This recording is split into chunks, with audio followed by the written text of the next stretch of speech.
Hi, I'm Astrologer Penny Dix and welcome, Taurus, to your overview, astrological overview for the year of 2025. And this is for the Sun in Taurus, the rising sign, also known as the ascendant, and sometimes people like to listen to their moon sign. So if you have your moon in Taurus, you might also like to listen to this. Well, what did you think of 2024? Well, it's the astrology that just keeps on giving. And it's been doing that since the beginning, really, of 2020. And we have had the most extraordinary energies, as you will all know. And if you haven't yet listened to my overview for 2025, I really highly recommend it because this year is action-packed with a lot of change. And so the overview for 2025 will give you a broader vision of what to expect individually as well as collectively on the world stage. But let's have a look for you, Taurus, and let's see what's happening, because we have all the big outer planets, my big boys, as I have often fondly called them, changing or having changed signs. This is kind of unbelievable. This is like once in a blue moon does this happen. Pluto, our planet of transformation, endings, beginnings, our god of the underworld, our god of Hades, he moved signs in the end of November. Well, it was the middle of November, around about the 19th, and finally moved from the sign of Capricorn, the austere sign of Capricorn, into Aquarius. And this is your 10th house, Taurus.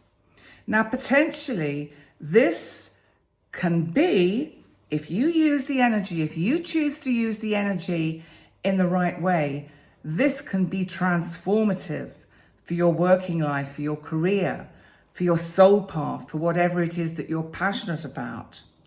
And Pluto can put you out there in quite a public sense, depending on the kind of work you do. Now, even if you're retired, it makes no difference, because you've still got a life, you've still got hobbies, you've still got things that you're passionate about, things that you love doing. Well, these will really receive a boost with this energy of Pluto in Aquarius in this part of your chart.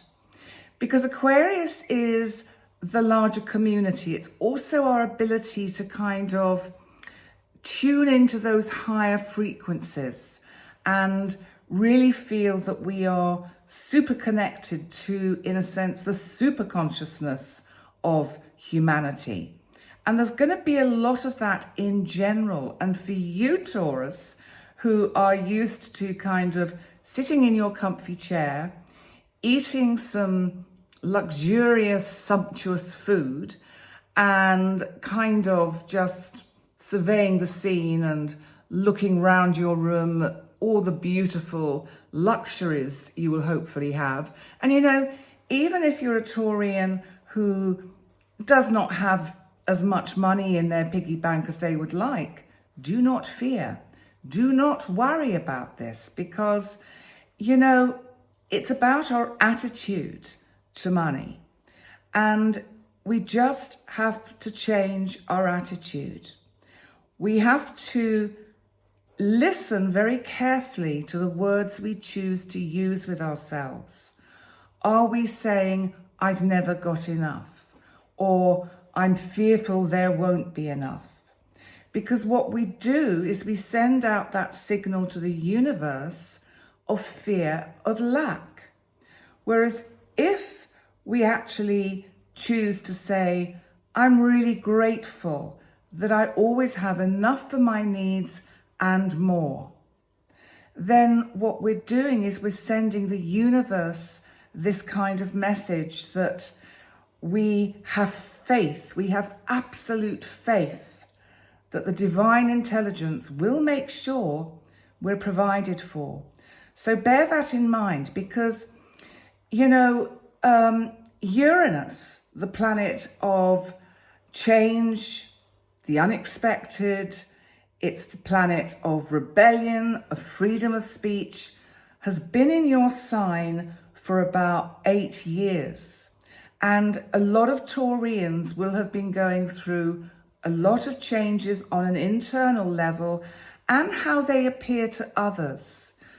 Some of you will have really surprised people with your kind of psychological changes and your attitude to things. I think your thinking has become a lot freer. And I suspect that, you've actually moved out of that part of you that can be like the Taurus bull, standing in the corner of the field, stubbornly refusing to move. And a lot of Taurians will have said, actually, I think I'm going to charge. And they charge around the field and find a way out to a new location. So a lot of you will have been thinking about making significant changes in your life. Now, Uranus is due to leave your sign. In fact, it just teases with your second house Gemini this year. It just dips its toes in. So what you will find is that for the first half of the year, Uranus is at the what we call anaretic degree of Taurus, which makes it super powerful, super intense. So a lot of you will even unconsciously be feeling, I've got to do it and I've got to do it now. I really do have to make these changes. It's terribly important that I initiate and get things moving.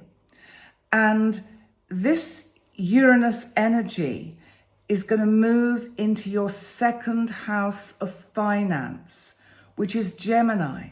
And it's going to move in on the 7th of July. But it will only stay in Gemini at around 1 degree. And, I'm going to talk about these energies throughout the year. So you will hear little snippets of it and updates and get a broader feel, a broader picture of it. And it will stay in your second house, giving you a taste of what to expect with your financial situation with Uranus there. Because I think it's going to see a lot of you Taurians who are quite fixed, because you're a fixed sign, and quite careful with what you spend on, actually splashing out a bit and being a little bit rebellious and taking risks. But because you are Taurus, I'm not worried, because you will actually give it a lot of thought and discuss it first with people that may know better than you about the financial situation that you're in and how you might want to change it. Because it's Gemini, so you do communicate about it. You don't just go blindly in and make a rash decision. You will give it plenty of thought. By the 8th of November, it's moved back into your sign, and then it will be there till 2026.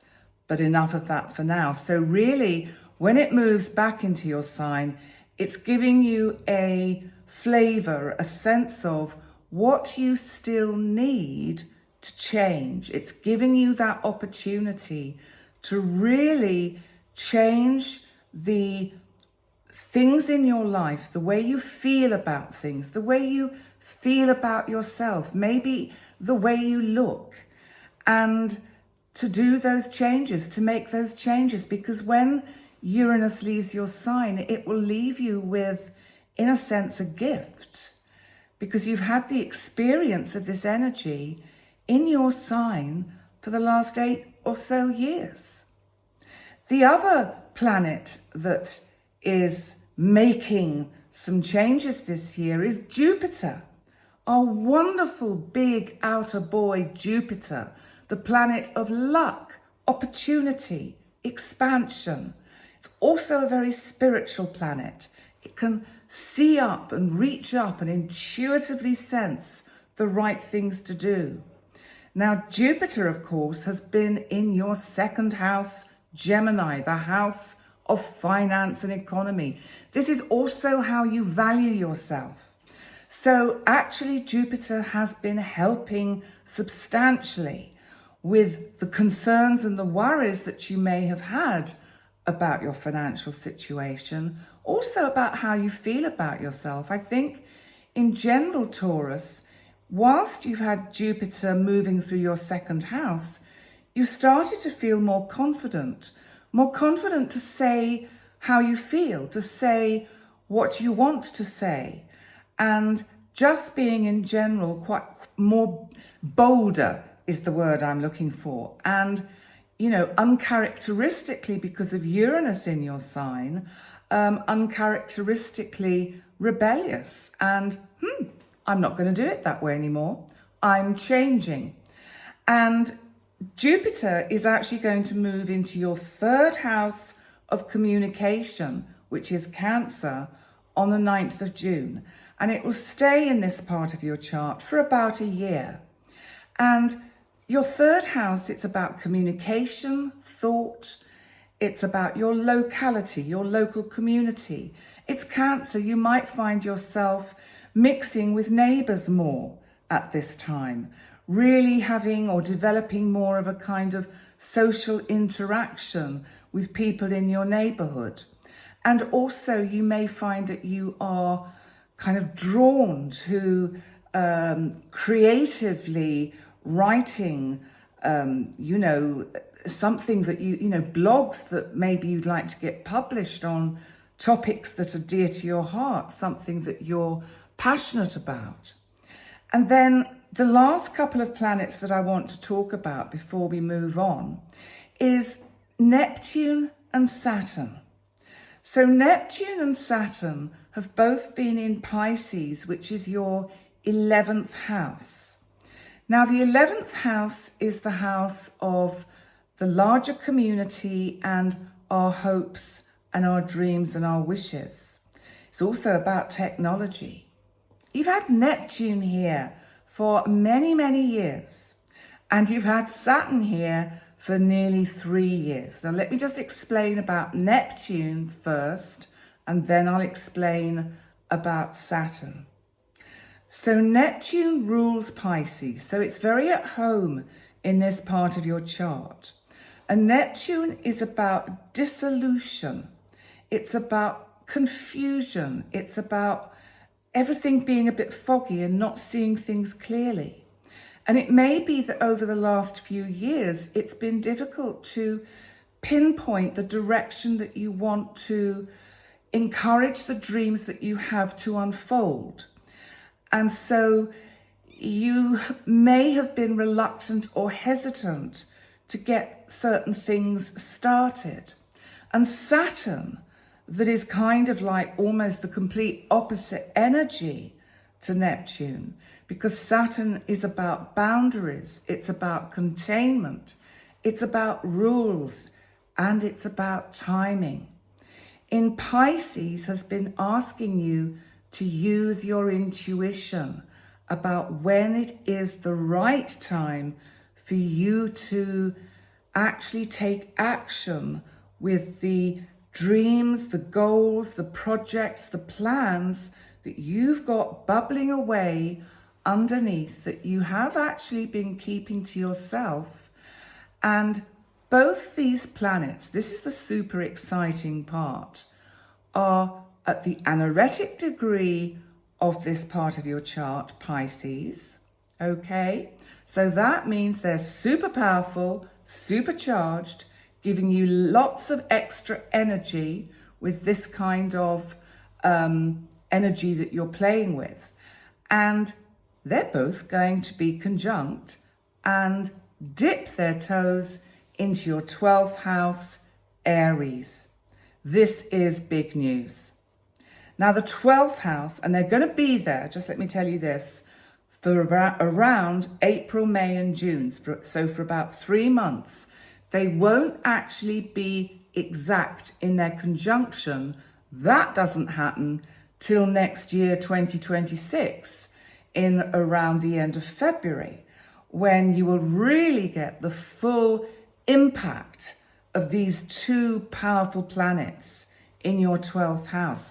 But what does it all mean, Taurus? Well, you see, the 12th house is about where we can feel restricted, imprisoned. It's where we can feel quite depressed if we're not careful. If we haven't done much work on ourselves and we haven't really worked on our personal self-development, we can feel quite lost in this part of the chart. And it's Aries. So it's like you get very frustrated, or can get very frustrated with yourself, because you can't kind of get down into that psyche soul part of you and really kind of find the parts of you that need to be tweaked and changed, because there's this stubborn streak in you, Taurus, this fixed energy that says, I'm going to do it my way, in my own time and in my own way. And everybody else just has to go, ooh, okay, right, I'll just let you carry on, Taurus. So that is going to be very powerful energy. And you just need to be aware that this then is going to be around for, Neptune is going to be in your 12th house for many years, because it takes a long time to orbit the sun. Saturn will be here adding structure and giving you the timing to work on yourself and to develop yourself on a very interpersonal and interpersonal level.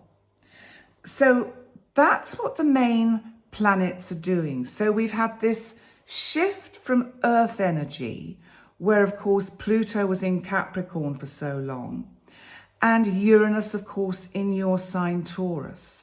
So we've had this shift from Earth into air, and of course Neptune and Saturn are moving into fire, and fire can be completely unpredictable. We have to be very careful with fire, don't we? We have to keep an eye on it and control it. And then, of course, Jupiter is moving into the sign of Cancer, which is water. So we're going to get some very different energies around us this year.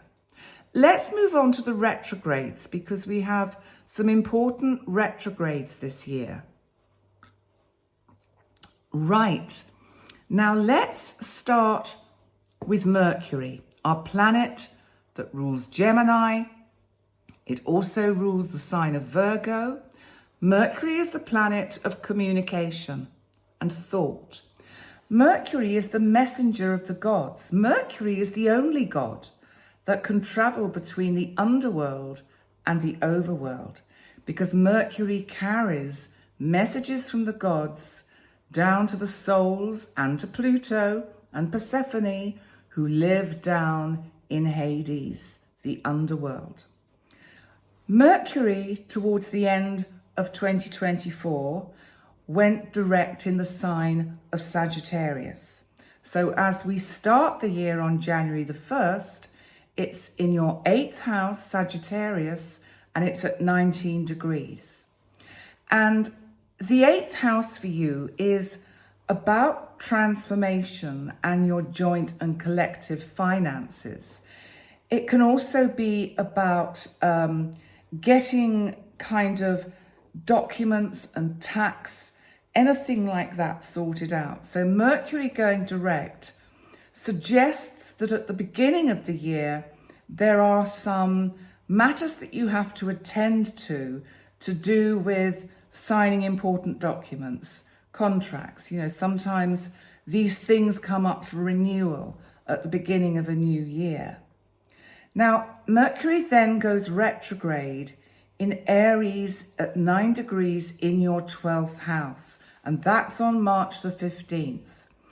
So this is very much going to be a time of inner reflection for you. It will give you, in March and April, a little bit of a chance for some respite, to kind of take a step back and not exactly navel gaze or navel pick, but just give some thought to who you are. I think you will need some time out. I think you might find you need a bit of space around this time of year, a bit of time to process what may have actually turned out to be quite a busy start to the first half of the year. So Mercury will go direct in Pisces because it actually goes back into your 11th house, and it goes direct on April the 7th, and it goes direct at 26 degrees of Pisces. So it only just dips back into Pisces, where I think you will be re-looking at ideas and plans that you've got that have been temporarily sort of shelved, and you'll be picking and choosing which to take down and which to have a look at next. The next Mercury retrograde is in your 4th house, Leo. Now, the 4th house is about home and family. It's also about our ancestors and our parents and where we come from, our kind of almost like karmic past. For you, it's Leo. So home has to be something that, I always think of Leo as quite a luxurious sign. It's fiery, it's passionate, it stands alone. So you actually want your place of residence, however small and humble it might be, or whether it's a palace, you want it to be comfortable and welcoming for people. And with Mercury retrograde from July the 18th, in this part of your chart at 15 degrees, it will go retrograde all the way back to 4 degrees of Leo. And then on the 11th, it will go direct again. So Mercury in this part of your chart, I think, is giving you a chance to catch up with family, quite frankly, and maybe people that you haven't spoken to for a long time, getting in touch with distant cousins and just saying, God, I'm so sorry, I've just been so caught up in things and busy, and filling them in on the news of what you're doing and what you're up to, and in turn, hearing about their lives and what they're doing. Then we have another retrograde, and this is at the end of the year in November. And once again, it's in Sagittarius, which of course is your 8th house. But it does drift back into your 7th house, Scorpio. So Mercury goes retrograde on November the 9th in Sagittarius at 6 degrees in your 8th house. So this will be a chance to review your financial situation, especially if you have investments or anything like that, or need to look at joint finances with another. Perhaps you're in business with someone and you have to kind of look at the books together. And it'll give you a chance to go over these things and correct anything that you have rushed at or gone over too quickly. And then it goes back into your 7th house of significant relationships. So there may well be at this time someone appearing from your past and making contact with you. And you won't mind at all, because you'll be quite happy to either meet up with, see, or talk to this person that appears. And this is quite a spicy person. This is somebody that I think you feel you will have quite an attraction to. I would think it's someone you've known for some time, and you're still thinking, oh, how exciting. I'm going to be seeing them again. Or maybe even for the first time. Who knows? And so Mercury goes direct in November on the 29th, and then it will move back into Sagittarius and onward round your zodiac. Now then we have a Mars retrograde. Now we start the year with Mars retrograde at 1 degree of Leo. Now this, of course, is your 4th house of home and family. And at 1 degree of Leo, this really is giving you a chance to tidy up your place. I think Mars is going to give you the energy to see how you can spruce up, tidy up, reinvent, change, make changes, just maybe you know how certain household things all seem to go wrong at the same time, and you think, I don't believe it. I had this recently where I'm Taurus actually, so it's quite interesting. So I haven't actually looked at what's going on at the moment, except Mercury's retrograde as I'm recording these. Not the best time to record these videos, but hey ho, I'll get them done. And I suddenly realized that my oven gloves were not being as effective as they should be. And I thought, I've probably had them for 40 years. Maybe it's time to get some new ones. So I treated myself to a new pair of oven gloves. Isn't that exciting? Anyway, back to Mars, because I was thinking about heat, because Mars is hot. It's a fire planet. Mars goes retrograde, so in Leo, in your 4th house, and it retrogrades all the way back into your 3rd house of communication. And this is Cancer.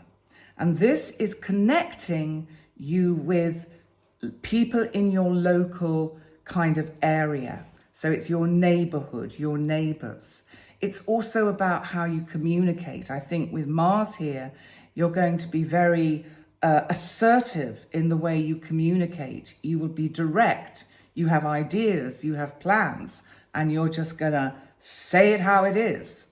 And thankfully, Mars goes direct in Cancer on the 24th of February. Sorry, on the 24th of February at 17 degrees of Cancer. And then it will move obviously forwards into Leo and onwards round your chart. And then we have yet another retrograde. And this is with Venus. Now, Venus, of course, is the planet of love, relationship, but it's also self-worth, because it actually is also about money. Because remember, Venus rules your sign, Taurus. She is your planet. She is your sign. And Venus has this wonderful sense of love and care. And Venus is going to go retrograde in your 12th house. Now that's quite interesting. And it goes retrograde on March the 2nd. So it's Aries, it's at 10 degrees in your 12th house. Now remember, this is where you do that inner reflecting. And I think Venus is going to bring in some softer energy and empower you to actually see and look back at what you have actually achieved on an inner and personal level so far in your life. And isn't it about time you pat yourself on the back, Taurus, and say, wow, well done. You've done this really well. You've really made huge strides in your life. And you have this energy here helping you with this until the middle of April, when Venus will have actually retrograded all the way back into your 11th house, Pisces, bringing some of these projects to the fore and you recognizing their monetary worth and looking at how you can monetize these plans and projects that, do you remember Mercury was bringing up for you? So that energy is going to be around. And so Venus then goes direct in your 11th house, which is a bit like a green light saying, come on, it's time to get these projects off the shelf and onto the shelf in the shop, so to speak. It's a metaphor, so take that in whatever way fits for you. And it will go direct on the 13th of April, and it's at 24 degrees. Next, we move on to the eclipses, because we have just 4 this year. They come in twos, and we have 2 in March and 2 in September. Now, the nodes which are relevant to an eclipse, because they are a point in space where it's the ecliptic path. So it's where the moon, for instance, passes between the earth and the sun. So let me just explain what a solar eclipse is, because a solar eclipse is when we have a new moon and it moves between the sun and the earth, as I was just saying, and it blocks out the sun's rays and casts a shadow on parts of the earth. So that is a new moon solar eclipse. And a total lunar eclipse is where the earth comes between the sun and the moon, and its shadow covers the moon. And so sometimes we get the experience when we have a total lunar eclipse of the moon turning red. And that's when an eclipse, a lunar eclipse, can reach its totality. Now this year, the nodes are changing sign. They go backwards. They are always retrograde. And we've had them for about the last 18 months in Aries and Libra. Now, the North Node has been in Aries. The North Node is about our destiny, our direction in life, our karmic path, the most promising timeline of the timelines that are kind of laid out in front of us, the most promising one that we choose to go down. And we still have one eclipse in Aries. And this is on the 29th of March. It's a partial new moon solar eclipse in Aries at 8 degrees and 53 minutes in your 12th house. This, I think, around this time is going to see you waking up more about who you are and actually beginning to recognize that you have an awful lot to give, whatever age you are.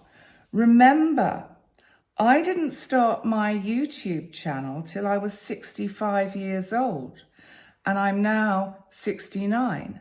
And in 2025, in May 2025, I will turn 70. And I can tell you, I'm going to continue to do all of this until I can't anymore. I'll probably find as time goes on, I'll wind it down slowly, like I don't have the stamina that I had in the early days, but I've still got that sad stamina and I still have the passion. And that is what is so important, Taurus. If you are passionate about what you're doing, you can do it at any age. So this particular eclipse is in your 12th house. And I think it's just giving you that chance to just wake up a bit more. And then we have, because then the node will have, it's moved into Virgo it's moved into Virgo from Libra. So the first eclipse of the year is a total lunar eclipse in Virgo. This is a south node eclipse. It's on the 14th of March. So it's a total full moon lunar eclipse, and it's in Virgo at 23 degrees, 58 minutes, and it's in your 5th house. Now, the 5th house is the house of fun, creativity, love affairs, and children, for example. And it's Virgo. So if you've got children, you probably always worry about them. In fact, you never stop worrying about them. But the full moon is saying there is something here about completion. Maybe one of your children has achieved something of great importance, like finished their master's degree or thesis, or got an MA, or any letters after their name for something, or landed a really good job, so that all the hard work and efforts they put in shows up. If it's for you this full moon, it could just be that you are thinking of making a commitment and ending one way of doing things creatively and finding a new path to follow and giving it a lot of thought and attention because it's Virgo. Then we move on to September. As I pause for breath. So in September, we have 2 more eclipses. We have a total lunar eclipse in the sign of Pisces, which is your 11th house of hopes, wishes and dreams. And it's at 15 degrees and 24 minutes. And it's on the September the 7th. Now, this is again a full moon. And in the 11th house, as I was saying, this can be about the ideas, plans, dreams, projects you have that you wish to launch.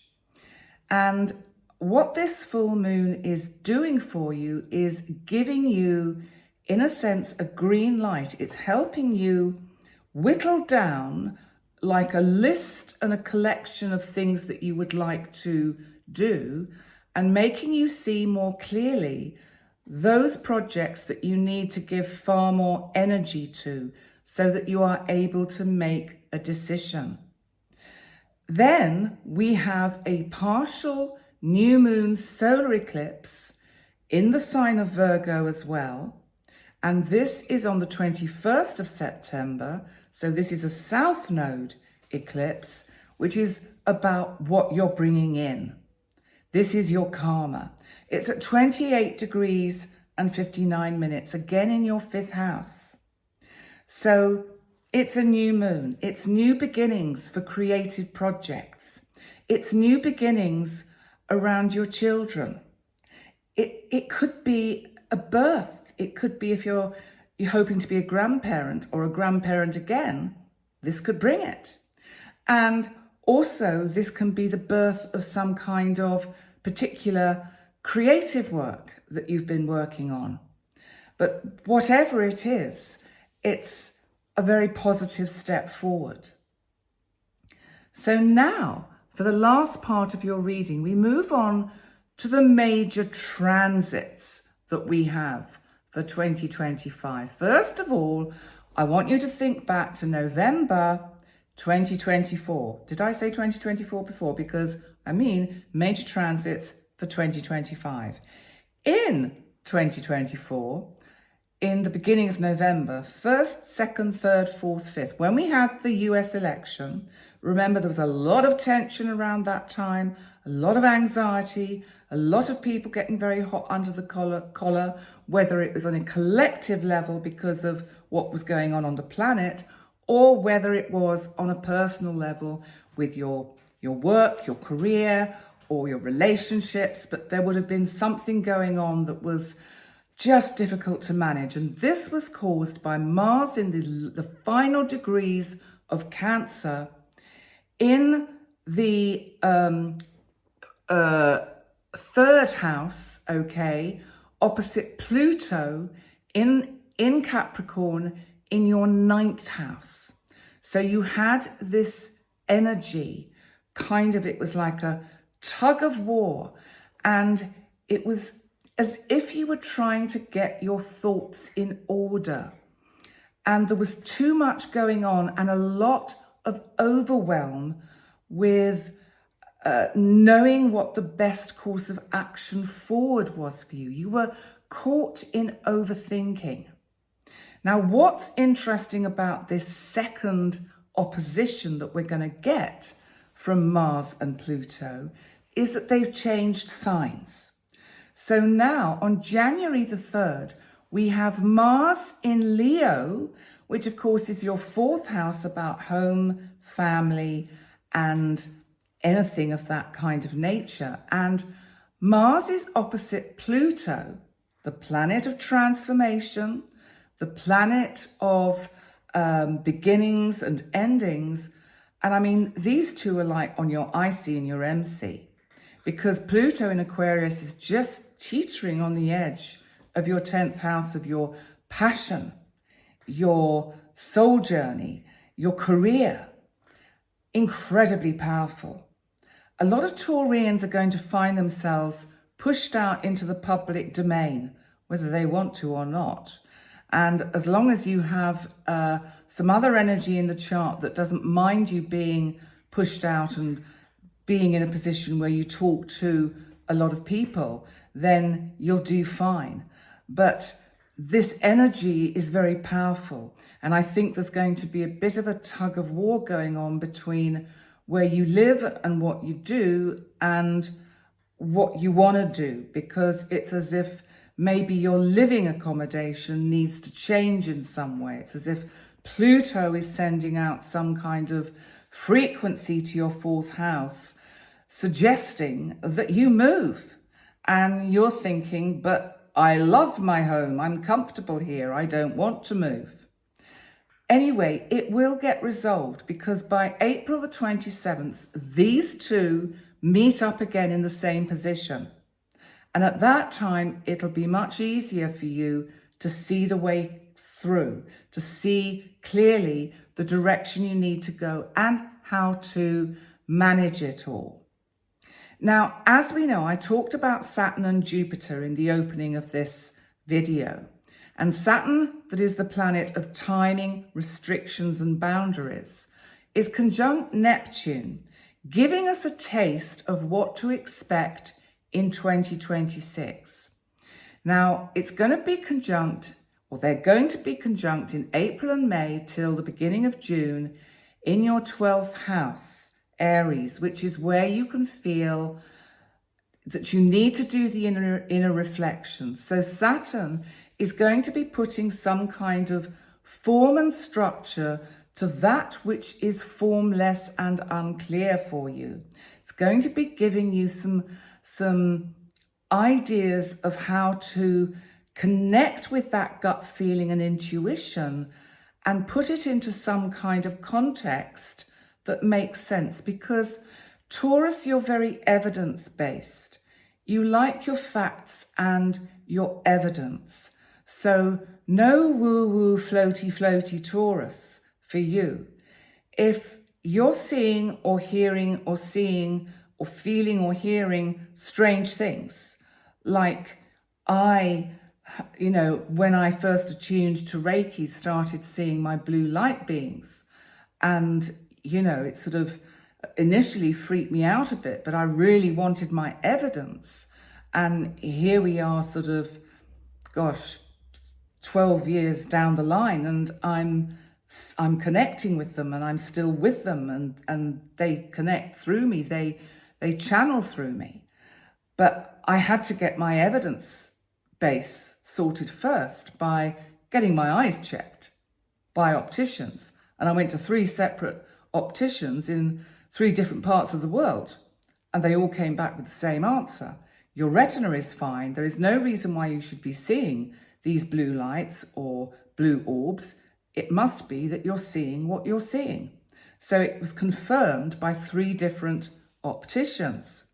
So what I'm suggesting to you, Taurus, is that there will be energy building this year with this Saturn conjunct Neptune in your 12th house that is going to unfold towards the end of the year and moving into 2026, when you are really going to be super aware that you can connect with these higher frequencies, that you'll not be wafting around in a caftan.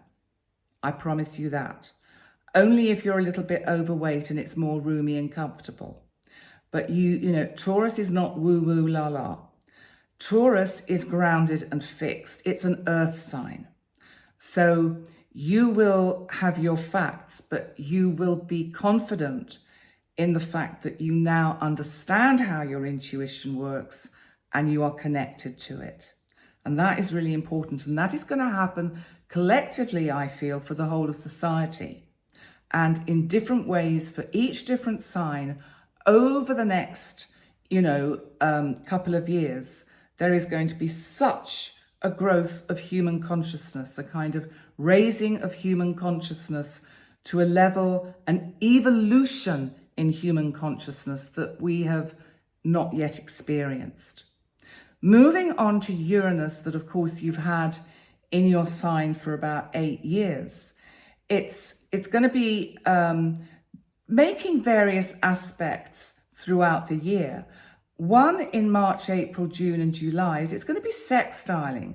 Saturn's still in your 11th house, Pisces. And that's going to be very helpful because it's going to be helping you to be really innovative and free with your ideas and putting structure into the dreams and projects that you've got. And then we've also got Pluto in Aquarius that will also be sextiling both Neptune and Saturn in your 12th house in April, May and June. And that again is going to be really helping your career. This is a year where you really start your career, your passion. Even if you're retired, you may decide to take up some really kind of hobby that even becomes monetized, that you love doing, that you're passionate about. And these aspects are going to give you the framework to work from, the transforming energy that you need. And Uranus then, when it moves into Gemini, your house of finance, will sextile Neptune in your 12th house in June, July and August and September. And so Uranus will be giving you a little bit of confidence in, if you're getting intuitive feelings about how to make your money work for you, then why don't you actually trust them and take some risks? So there is that level of interesting energy around at this time. And then we have a tricky square to deal with, where both Neptune and Saturn, when they are in your 12th house Aries, will square Jupiter when it's moved into Cancer. And that'll be in June and July. And that's your 3rd house of communication. And that is going to be, you're just going to feel that challenged. It feels like somebody steps in and says, oh, look, come on. Are you serious? Are you really going to do what you're telling me you're going to do? Like trying to deflate or burst your bloom, because it's like you've got all these brilliant ideas. Your creativity is really taking flight this year, really is, Taurus. And so, that's going to be a little bit tricky. And I think it's just that you'll slow down and take a few steps back so that you can maybe actually think, okay, let me see if I can improve on what I've already done, and not take it personally, but just think maybe this is the universe, the divine mind, giving me a little bit of a heads up and saying, this is a course direction, slow down, you can make this even better. And then from both Saturn and Pluto, respectively in the 11th and 10th house, they'll be trining Jupiter and Uranus in Cancer and Taurus in October, November and December. So at the end of the year, you've got this helpful energy of Saturn back in your 11th house of your projects, putting some structure into them. Pluto in your 10th, your house of work and career, where it's going to be for 20 years. And trining Uranus in your sign, because Uranus will have moved back into your sign before it fully moves into Gemini in 2026. So you see, in general, Taurus, you really have a very interesting year ahead. There is so much potential. But remember, astrology is like a roadmap. And we have all these kind of timelines feeding out from the point in time where we are occupying. And it's up to us if we choose to work with the energies that are presented with us. And you know what? The results and the benefits, the gifts that we get from taking the risks of following our dreams, following our star, following our passion, can be absolutely amazing. So that even though there will be some ducking and diving and, I think, corrective blocks and obstacles that will just slow you down at the right time, if you're tuned in and trusting that the divine knows better than you can't go wrong. So on that note, Taurus, I'd like to say thank you so much for joining me for your lengthy overview for 2025. And please remember to like, comment, subscribe, and watch the overview. And I look forward to seeing you in my usual Sunday night live streams for the week ahead or the month ahead. And also from January, I will be starting the Astrobites again, but not every day. I'm going to probably do 2 a week because I have to, I have to look at timing too and kind of structure my working space in a way that works so that you get the best of me and not the worst of me, because that would not be good. So on that note, thanks so much for joining me. I just love you loads. You're all awesome. Take care. Thanks for being here, and I'll see you next time. Bye for now.